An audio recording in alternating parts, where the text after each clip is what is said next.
حضور متنوع.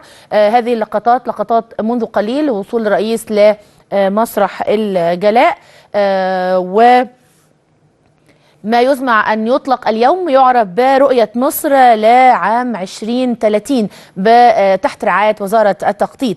أشرف العربي الوزير قال إن هناك ثلاثة محاور رئيسية لتحقيق العدالة الاجتماعية والتنمية الشاملة. سيعرض في هذا المؤتمر على حسب ما هو متوفر لدينا من معلومات رؤية لمصر أو استراتيجية ومنهج في سبيل جعلها واحدة من الدول المتقدمة في عام 2030. استراتيجية ستشمل العديد من مناحي الحياة في مصر، الحياة الاقتصادية والاجتماعية والبيئية ومناحي أخرى مختلفة.